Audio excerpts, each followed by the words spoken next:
Assalamualaikum warahmatullahi wabarakatuh. Saya Putri Wahyuni dengan NIM D104D192 dari Prodi Ilmu Administrasi Negara. Baiklah, video ini saya buat untuk memenuhi tugas mata kuliah pengantar ilmu pemerintahan dengan dosen pengampu Bapak II Permana STMT. Baiklah, pada video presentasi kali ini saya akan menjelaskan yaitu tentang konsep dan model kebijakan pemerintah. Adapun topik yang akan dibahas diantaranya yang pertama konsep kebijakan publik, yang kedua kebijakan pemerintah, dan yang ketiga model kebijakan pemerintah. Yang pertama yaitu konsep kebijakan publik. Kebijakan yaitu serangkaian tindakan atau keputusan yang mempunyai tujuan tertentu yang diikuti dan dilaksanakan oleh pelaku dan pelaksana kebijakan untuk memecahkan suatu masalah. Sedangkan publik diartikan sebagai bukan pribadi yang meliputi orang banyak yang berkaitan dengan suatu negara, masyarakat, atau bangsa. Menurut Heidenheimer, kebijakan publik adalah studi tentang bagaimana, mengapa, dan apa efek dari tindakan, action, dan passive inaction pemerintah.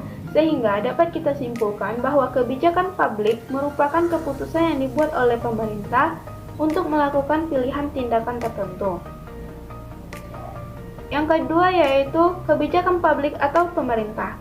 Dapat kita lihat implikasi kebijakan publik diantaranya yang pertama, titik perhatian kita dalam membicarakan kebijakan publik ialah berorientasi pada maksud atau tujuan, bukan kepada perilaku secara serampangan. Dan yang kedua, kebijakan publik merupakan arah atau pola yang dilakukan oleh pejabat-pejabat pemerintah, bukan keputusan-keputusan tersendiri. Dan yang ketiga yaitu kebijakan publik adalah apa yang sebenarnya dilakukan oleh pemerintah, bukan apa yang diinginkan pemerintah. Yang terakhir yaitu kebijakan publik dalam bentuknya dapat bersifat positif dan negatif. Adapun dalam bentuk positif yaitu dimaksudkan kebijakan pemerintah yang jelas untuk mempengaruhi suatu masalah tertentu. Selanjutnya yaitu, adapun sifat kebijakan publik sebagai arah tindakan yaitu yang pertama sebagai policy demand atau tuntutan-tuntutan kebijakan, yang kedua policy decision atau keputusan kebijakan, yang ketiga policy statement atau pernyataan-pernyataan kebijakan, dan yang keempat policy output atau hasil kebijakan. Yang ketiga yaitu model kebijakan pemerintah. Yang pertama, model elitis, yaitu kebijakan publik dipandang sebagai produk elit yang merefleksikan nilai-nilai mereka untuk penguatan kepentingan-kepentingan mereka. Yang kedua, model pluralis atau neopluralis, yaitu kebijakan publik pada dasarnya adalah persaingan bebas antara ide dan kepentingan, sehingga kekuasaan didistribusikan secara luas dan sistem politik yang teratur sehingga proses politik dikendalikan oleh tuntutan dan opini publik.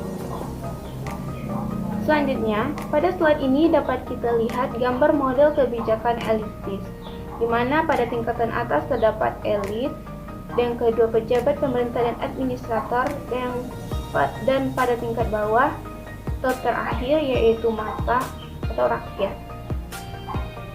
Adapun pendekatan dalam studi kebijakan publik diantaranya yang pertama, pendekatan kelompok, pendekatan proses fungsional, pendekatan kelembagaan atau institusionalisme, pendekatan peran serta warga negara, pendekatan proses, pendekatan psikologis, pendekatan substantif, pendekatan logikal positivistik, pendekatan ekonometrik, pendekatan fenomenologi, pendekatan partisipatori, pendekatan normatif atau preskriptif, pendekatan historis atau sejarah, dan pendekatan ideologi, serta yang terakhir yaitu pendekatan kebijakan global. Itulah presentasi saya pada video kali ini. Mohon maaf bila ada kesalahan kata. Wassalamualaikum warahmatullahi wabarakatuh.